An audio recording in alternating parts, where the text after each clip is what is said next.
Jadi memang Ustadz Ba'da tsunami itu kan 26 Desember. Gempa itu kan pernyataan Allah wa'agi itu kaidah. Semua orang sibuk dengan Gunung Merapi. Dan Sri Sultan sendiri menyatakan Gunung Merapi akan meletus 10 hari lagi. Sehingga semua tim SAR dan lain sebagainya dikerahkan ke daerah utara. Allah menyatakan wa'agi itu kaidah. Gue rasa aran-aran, rasa bagus. Sakarep-karepku, aku ngekei pipeling nang gue peringatan kepada Anda semua, kepada kamu semua. Intinya begini, pusat gempa itu di Imogiri. Di sana ada makam Raja-Raja Mataram. Dan itu retak-retak, sehingga sekarang tidak bisa kita rekreasi ke Imogiri, ke makam itu. Jadi kalau pakai istilahnya Habib Umar, itu memang era berakhirnya kekuasaannya Nyai Roro Kidul. Karena kerajaan dan raja-raja yang berkoalisi dengan spiritualitas Nyai Roro Kidul itu adalah Raja-Raja Mataram. Dan ini sudah berakhir. Sudah 500 tahun sudah Mojopahit hancur.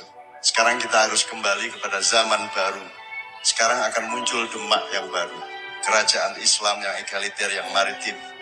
Tentu saja bukan Indonesia akan menjadi kerajaan Islam, tidak. Tapi berwatak seperti itu. Karena dulu kan ceritanya Mataram itu lahirnya karena gembelengan nih rojo-rojo Islam. Sudah bagus-bagus bikin Demak, tapi kurang istiqomah, setelah itu jadi Pajang. Dan pada saat Sultan Hadiwijaya ini kurang serius juga memerintah. Dan tidak bisa mengatasi pertentangan antara Sunni dengan Syiah pada waktu itu. Dia bertengkar dengan Aryo Jipang atau Aryo Penangsang. Aryo Jipang itu seorang Syi'i, muridnya Sunan Kudus. Kalau Mas Karebet atau Hadiwijaya itu muridnya Sunan Kalijogo. Artinya dari zaman itu sudah ada pertentangan antara Sunni dengan Syiah. Dan ada pertentangan antar etnik maupun kelas. Seperti yang terjadi pada Indonesia sekarang. Itu tidak bisa diatasi sampai meninggalnya Sunan Kudus dan Sunan Kalijogo. Sehingga yang terjadi kemudian adalah peralihan yang aneh dari Pajang ke Mataram. Anaknya Sultan Hadiwijaya yang namanya Pangeran Benowo tidak tahan melihat konflik politik yang multipolarisasi itu. Sehingga dia kemudian memilih untuk melakukan gerakan kultural. Beliau bikin pesantren di daerah Banjarnegara, Banyumas. Sehingga kerajaan kemudian beralih ke Mataram, loncat secara keningratan dari turunan Mojopahit Demak menuju garis yang lain sama sekali, yaitu Ki Gede Pemanahan dan Panembahan Senopati atas strategi luar biasa dari politisi yang bernama Ki Mondoroko atau Ki Jurumartani. Nah, apa bedanya Demak Pajang dengan Mataram? Bedanya adalah selama kerajaan Demak dan Pajang, setting atau kekuatan atau koalisi spiritualnya adalah dengan para wali. Tapi begitu Mataram berdiri, kekuatan dan wibawa para wali digantikan oleh mistik atau khayal atau bid'ah yang namanya Nyai Roro Kidul.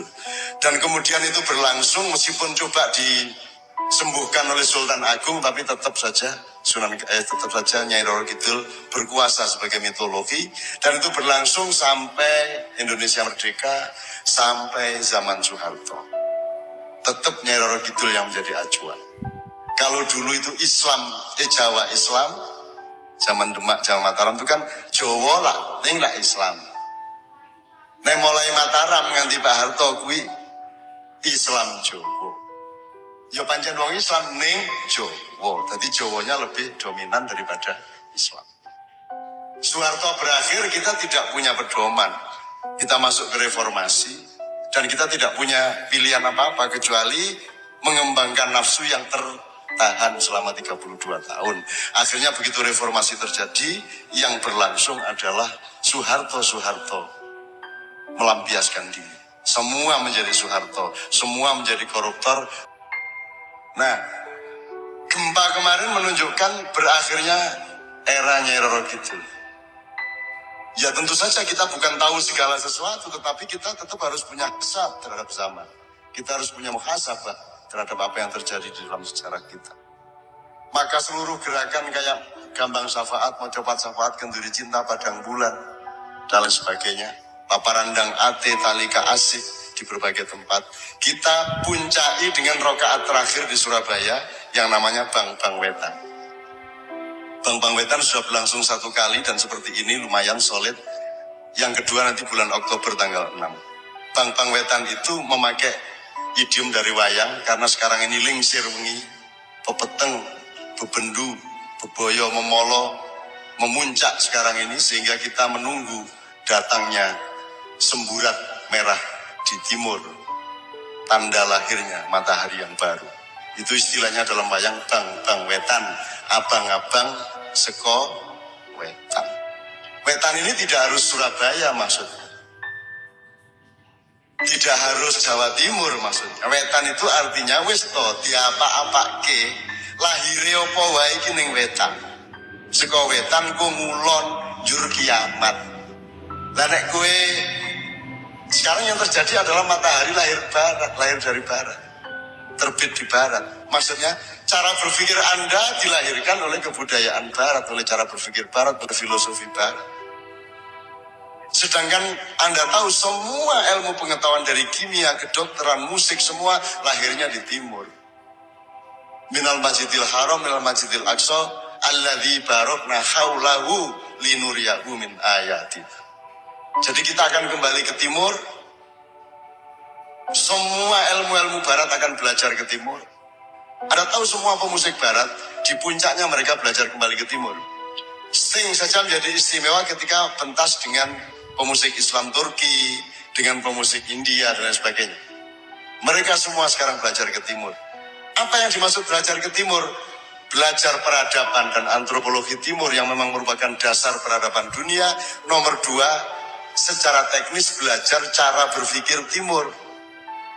Lihat itu gempa di Jogja, 4 hari setelah gempa tanggal 27 terjadi gempa yang lebih besar, yaitu ketika Wakil Presiden menyatakan akan memberi 30 juta kepada setiap orang yang rusak rumahnya, dan itu tidak pernah tercapai sepeser pun sampai hari ini. Itu gempa yang lebih besar. Orang Bantul sudah bangkit, tapi begitu mendengar 30 juta mereka berhenti. Tidur lagi, dah. Gara-gara diiming-imingi 30 juta. Teman-teman sekalian. Nah, mari kita belajar sekarang. Ilmu timur. Kan kita sering, ya kita kan budaya timur, kan. Tapi tidak pernah dipahami benar-benar. Nah, malam hari ini kita tegaskan kembali. Meskipun nanti setelah Anda menguasai ilmu timur, cara berpikir timur, peradaban timur, untuk sampai ke barat, ya, kalau Anda dari timur ke barat, Anda akan matang. Tapi kalau tiba-tiba Anda menjadi orang barat seperti sekarang, kesurupan, mesti mudare. Orang akan matang kalau dari timur ke barat. Wong yang sudah terlanjur di barat aja sekarang ke timur, kok Anda yang sudah enak-enak orang timur malah ke barat. Malah jadi orang barat tanpa orang timur. Bagaimana Anda menjadi orang dunia? Bagaimana Anda menjadi manusia dunia kalau tidak terlebih dahulu menjadi manusia Indonesia yang matang?